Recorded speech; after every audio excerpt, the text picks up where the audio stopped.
أعوذ بالله من الشيطان الرجيم. بسم الله الرحمن الرحيم.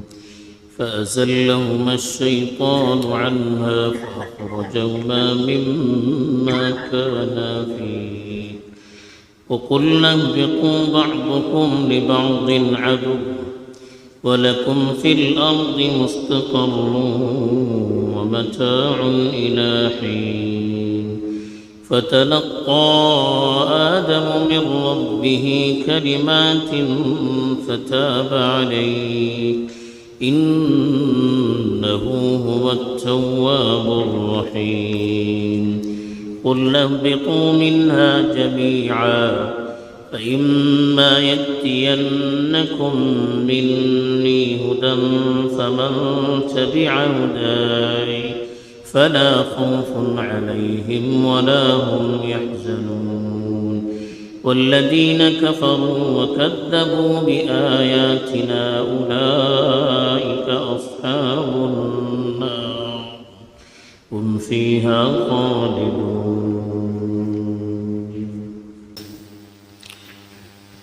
الحمد لله والصلاة والسلام على رسول الله من والاه أما بعد. کل حضرت آدم علیہ السلام اور حضرت حوا علیہ السلام ان دونوں کا قصہ بتایا گیا تھا کہ اللہ تعالیٰ نے ان کے اعزاز کے لیے جنت میں ان کو رہنے کے لیے کہا تھا اور تاکید کی تھی کہ جو چاہے جنت میں کھائیں خوب کھائیں لیکن اس درخت کے قریب بھی مت جانا، اگر جاؤ گے تو تم پھر خطا کاروں میں سے ہو جاؤ گے۔ اب وہ درخت کون سا تھا اس کی تفصیل نہ قرآن نے بیان کی ہے نہ حدیث میں اس کی کچھ وضاحت آئی ہے۔ اگر اتنی ہی وضاحت کی ضرورت ہوتی تو خود قرآن یا حدیث میں اس کی وضاحت کی جاتی۔ جب ان دونوں مصدروں میں قرآن اور حدیث میں اس کی وضاحت نہیں ہے تو ہمیں بھی اس کے پیچھے پڑنے کی ضرورت نہیں ہے۔ اصل مقصد یہ ہے کہ اللہ تعالیٰ نے ایک چیز سے ان کو روکا تھا، اب اس چیز کے قریب جانے کی وجہ سے، اس پھل کے کھانے کی وجہ سے ان کو اللہ تعالیٰ نے جہنم سے نکال کر دنیا میں بھیج دیا۔ اور جیسے بھی کل کہا گیا تھا کہ اصل دنیا ہی میں بھیجنا تھا لیکن وقتی طور پر جنت میں رکھا گیا تھا تاکہ جنت کا مزہ معلوم ہو جائے اور دنیا میں آنے کے بعد بھی جنت کا احساس باقی رہے، جنت کا شوق دل میں باقی رہے۔ اب وہی شیطان کا جو واقعہ کل بتایا گیا تھا اسی کو اللہ تعالیٰ نے فرمایا کہ فَأَزَلَّهُمَا الشَّيْطَانُ، تو شیطان نے ان دونوں کو پھسلایا۔ ازل پھسلانے کو کہتے ہیں، زل کہتے ہیں پھسل جانا، تو ایسا لفظ اللہ تعالیٰ نے یہاں استعمال کیا۔ اس سے خود معلوم ہوتا ہے کہ آدم علیہ السلام نے جو پھل کھایا اس میں جان بوجھ کر انہوں نے غلطی نہیں کی تھی، بلکہ ان سے چوک ہو گئی۔ شیطان نے اتنا بہکایا، اس طرح سے ان کو ورغلایا، جیسے کل بھی کہا تھا کہ اس نے کہا کہ ما نہاکما ربکما عن هذه الشجرة الا ان تکونا ملکین او تکونا من الخالدین، اس درخت سے تمہارے پروردگار نے تمہیں اسی لیے روکا ہے کہ اگر تم اس کا پھل کھاؤ گے تو تم فرشتے بن جاؤ گے یا ہمیشہ ہمیں جنت میں رہو گے، تو اس وجہ سے اللہ نے آپ کو روکا ہے۔ اور پھر وقاسمہما، ان دونوں کے سامنے اس نے قسمیں کھائے، انی لکما لمن الناصحین، کہ میں تمہارے لیے بڑا خیر خواہ ہوں، میری بات مان لیجئے۔ اب ایک تو آدم علیہ السلام کے بارے میں علماء نے لکھا ہے کہ انہوں نے یہ سوچا کہ یہ قسم کھا رہا ہے اور قسم کھا کر کہہ رہا ہے، اور دوسری چیز ہمیشہ ہمیں جنت میں رہنا ہے، کس کے دل میں اس کی خواہش نہیں ہوگی؟ تو شیطان نے یہ بھی ان کو بتایا کہ آپ کو جو روکا گیا تھا وقتی طور پر روکا گیا تھا تاکہ آپ کے اندر کچھ طاقت پیدا ہو جائے، جنت کا شوق پیدا ہو جائے۔ اب آپ ایک مدت گزر چکی ہے آپ پر، تو آپ کے کھانے میں کوئی حرج نہیں ہے۔ جب قسم کھا کر اس نے کہا تو انہوں نے سوچا کہ اللہ کے نام پر قسم کھانا یہ جھوٹ تو نہیں ہو سکتا، تو اس کی وجہ سے ان کے ذہن سے وہ بات نکل گئی جو اللہ نے کہی تھی کہ اس درخت کے قریب بھی مت جانا۔ تو اس لیے اللہ نے یہاں پر کہا فَأَزَلَّهُمَا الشَّيْطَانُ، شیطان نے ان دونوں کو پھسلا دیا، ان دونوں کو برگلا دیا، عنہا، اس درخت کے سلسلے میں، فَأَخْرَجَهُمَا، ان دونوں کو نکالا، اخرج نکالنے کو کہتے ہیں، ہما ان دونوں، فَأَخْرَجَهُمَا، ان دونوں کو نکالا، مما، اس چیز سے، کانا فیہ، وہ دونوں جس میں تھے، یعنی وہ دونوں جنت میں تھے۔ تو شیطان نے بہلا پھسلا کر وہ کام کروایا جس کی وجہ سے جنت سے ان کو نکلنا پڑا، اللہ کے حکم سے وہ جنت سے نکل گئے، اس لیے کہ اس پھل کی خاصیت یہ تھی کہ اس کے کھانے کے بعد پھر وہ آدمی جنت میں رہنے کا مستحق نہیں رہتا تھا۔ تو اس لیے اللہ تعالیٰ نے کہا کہ شیطان نے ایسے ان کو ورغلایا کہ جس کی وجہ سے جس جگہ پر وہ تھے، یعنی جنت میں وہ تھے، جنت سے ان دونوں کو شیطان نے نکالا، یعنی سبب وہ بنا۔ دونوں جگہ اللہ تعالیٰ نے آدم علیہ السلام کی طرف نسبت نہیں کی، کتنا احتیاط دیکھیے۔ تو اسی لیے علماء نے لکھا کہ ازل کے لفظ کے اندر انسان کا خود ارادہ یا نافرمانی کے جذبات دور دور تک نہیں ہو سکتے، ایک چوک تھی شیطان کے بہکانے کی وجہ سے۔ تو اسی سے علماء نے یہ بھی لکھا ہے کہ بڑے بڑے لوگوں پر بھی شیطان داؤ ڈالنے کی کوشش کرتا ہے۔ اللہ کے نیک سے نیک بندے بھی اپنے آپ کو محفوظ نہیں سمجھ سکتے کہ ہم پر شیطان حملہ نہیں کر سکتا، ہمارے دل میں وسوسے نہیں ڈال سکتا، اس پر کوئی غرور، کوئی اپنے بارے میں سوچ نہیں سکتا۔ تو اس لیے بڑے سے بڑے آدمی کو بھی ڈرتے رہنا چاہیے۔ وَقُلْنَا اهْبِطُوا بَعْضُكُمْ لِبَعْضٍ عَدُوٌّ، وَقُلْنَا، ہم نے کہا، اهْبِطُوا، اترو، بَعْضُكُمْ لِبَعْضٍ، آپس میں ایک دوسرے کے عدو، دشمن بن کر، یعنی دنیا میں جنت سے اتارا تو اللہ نے کہا جنت سے اتر جائیے، یعنی جنت دنیا میں نہیں تھی، وہ الگ جنت تھی، جو جنت ہم جس کو جنت کہتے ہیں وہی جنت تھی۔ اکثر علماء نے یہ لکھا ہے، اسی لیے کہا کہ قُلْنَا اهْبِطُوا بَعْضُكُمْ لِبَعْضٍ عَدُوٌّ، آپ جنت سے اتریے تو آپس میں ایک دوسرے کے دشمن بن کر، یعنی آپ شیطان کی اور انسان کی ہمیشہ دشمنی رہے گی۔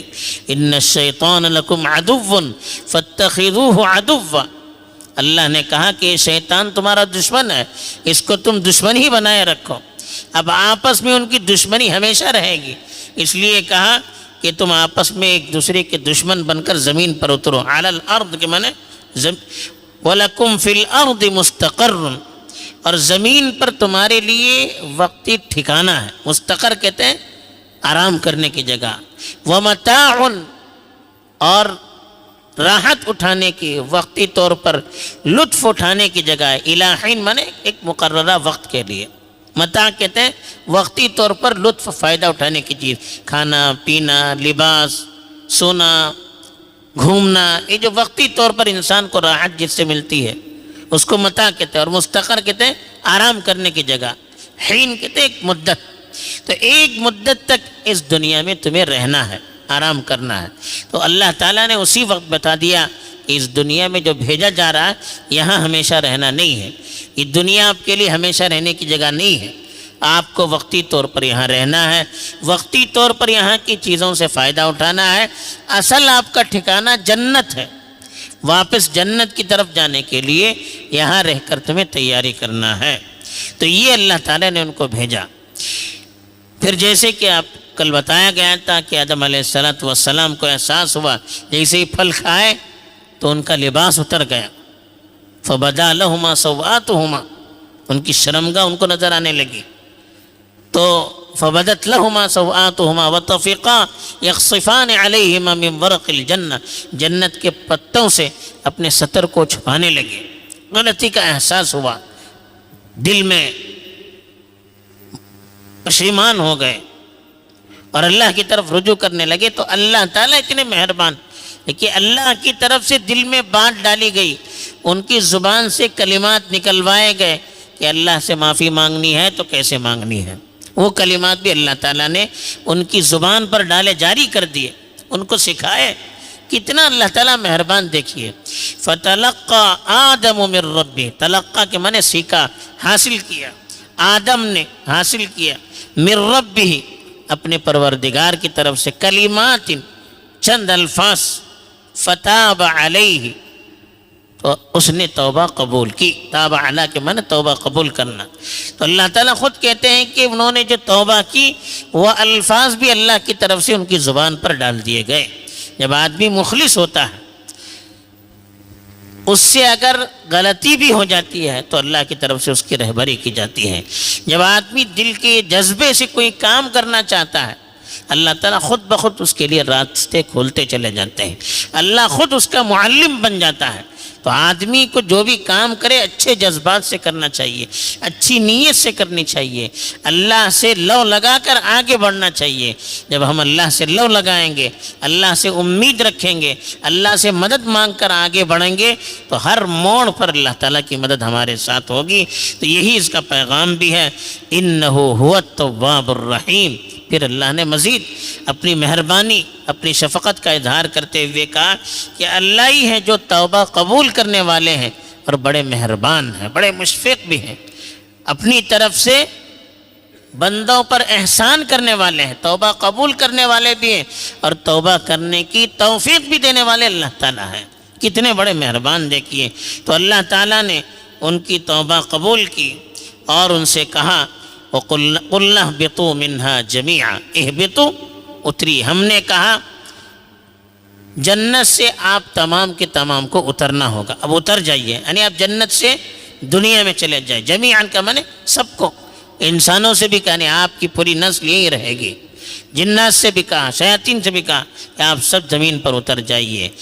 اس کے بعد پھر اللہ تعالیٰ نے کہا فَإِمَّا يَأْتِيَنَّكُم مِّنِّي هُدًى، تمہارے پاس جب میری طرف سے ہدایت آئے، یأتینکم مانے ضرور آئے گی، ہدن کے مانے ہدایت، رہبری، پیغام، میری طرف سے تمہارے پاس ضرور پیغام آئے گا، تو تمہیں کیا کرنا ہے؟ فَمَن تَبِعَ ہُدَائے، تبعہ کے مانے قبول کرنا، پیچھے چلنا، فالو کرنا، ہدایت مانے میری ہدایت، جو میری ہدایت کو قبول کرے گا فَلَا خَوْفٌ عَلَيْهِمْ وَلَا هُمْ يَحْزَنُونَ، خوف کہتے ہیں اندیشہ، آئندہ جو کیا ہوگا کیا ہوگا، اور حزن کہتے ہیں جو پیچھے ہوا ہے اس پر رنجیدہ ہونا۔